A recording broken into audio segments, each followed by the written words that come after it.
Fontana Lake, North Carolina's most controversial body of water.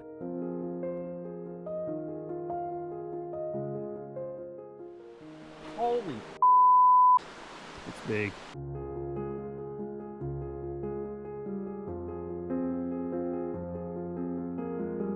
Just to think, hundreds of years ago, somebody had a house here.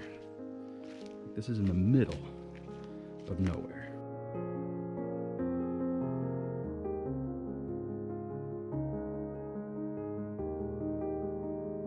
We kayak camped 3 nights here to hike some of its most historic trails. These 2x4s are like side by side? Kind of looks like it. Well, they are. 2x4. This lake forced families from their homes and their loved ones from their graves. Easy peasy, man. Yeah, there's a bit of a drop off at the end here. We got to get probably that way.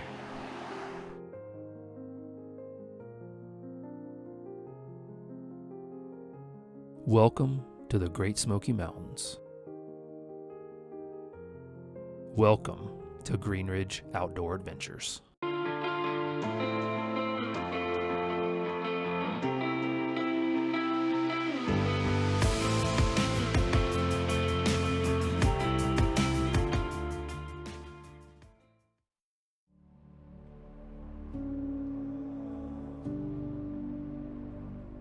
Fontana's vast history has been well documented.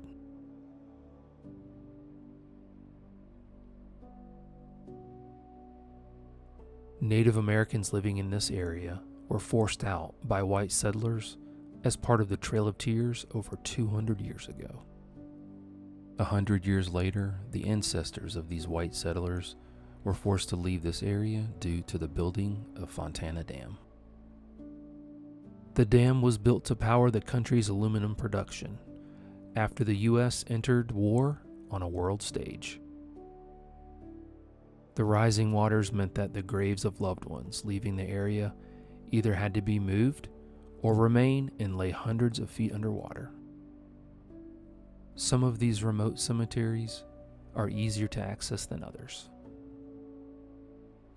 We are kayak camping at Backcountry Campsite 66 on Noland Creek, the easternmost campsite of the Great Smoky Mountains National Park on Fontana Lake. It's our last day here, and previously we kayaked from Flat Branch boating access and hiked to the Road to Nowhere tunnel and on Goldmine Branch Trail. The cool air coming out of this tunnel is amazing. Good. It's like air conditioning. Yeah, it is.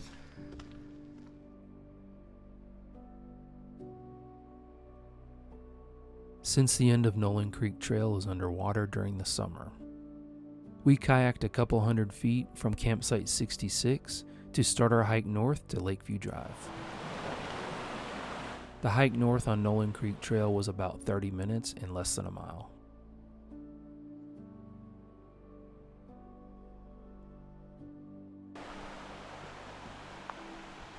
After crossing the 4th bridge on Noland Creek Trail, you come across an intersection with the trail and a service road. So we took this road steeply uphill to the Noland Creek Trailhead parking lot.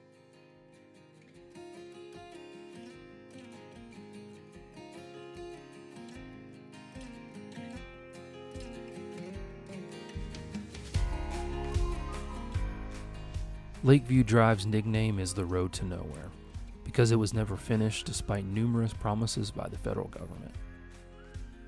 It winds its way through the Great Smoky Mountains National Park for 6 miles before it ends at the Road to Nowhere tunnel. To see our hike from Backcountry Campsite 66 on Noland Creek Trail to the Road to Nowhere tunnel, click on the link above. From the Noland Creek Trail parking lot, we hiked 3/4 of a mile along Lakeview Drive to the Stiles Cemetery trailhead.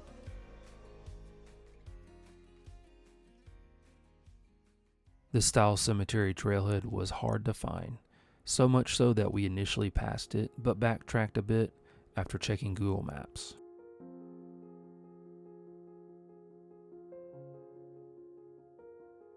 When families were told that Fontana Lake would flood their communities, those with graveyards were given 3 choices: leave the grave undisturbed, move the remains to a nearby cemetery paid for by the Tennessee Valley Authority, or move the remains to a cemetery of the family's choosing. Most graves in cemeteries that were not to be flooded were left undisturbed. A handful of graves that would be submerged would be moved. But some were left to rest under hundreds of feet of Fontana's cold water. The Stiles Cemetery access trail snakes its way along a ridge east of Lakeview Drive for 300 feet until you come to the first set of graves.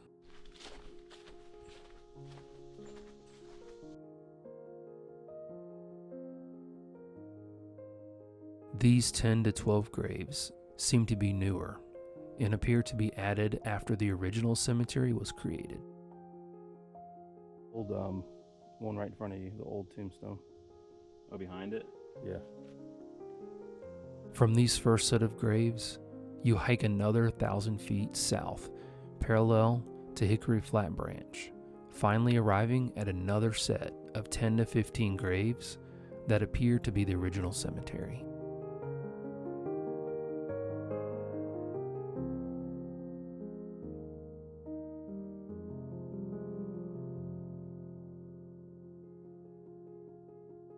Most of the grave sites we saw at Stiles Cemetery were severely sunken in around what appears to be the coffin. Mostly children, many of the gravestones were difficult to read. And the oldest birth date we noticed was in the 1830s.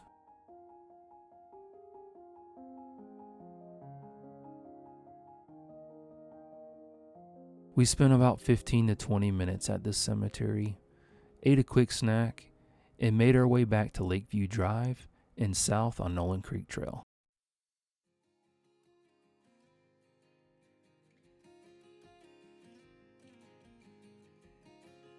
This was my first camping trip using my new GoPro Max 360 camera, and I carried it on an extension pole to get some pretty cool footage of our trip.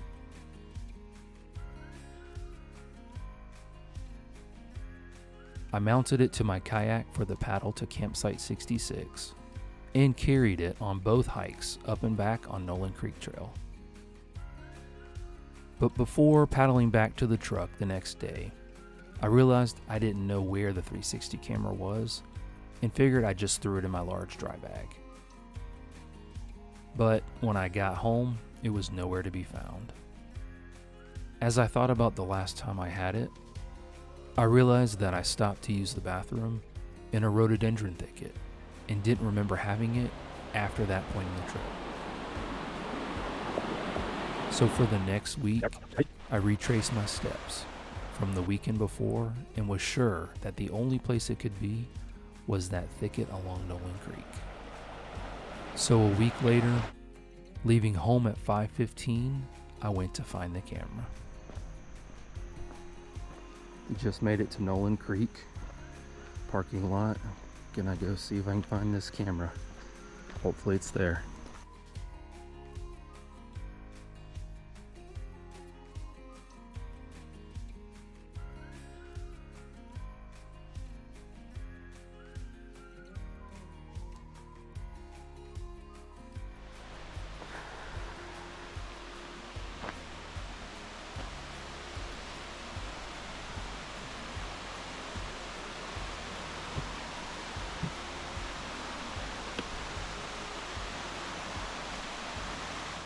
Oh my God, it's here. Oh, I cannot believe that. That is amazing. I knew that it would be really, really improbable that someone would find it. And I almost didn't see it because I couldn't really look into there until I got past those trees. But oh my gosh, I cannot believe it's here. This is our 4th year kayak camping on Fontana Lake. And we have numerous videos on the lost town of Proctor, Fontana's copper mine, and the road to nowhere. The link to this playlist is shown above.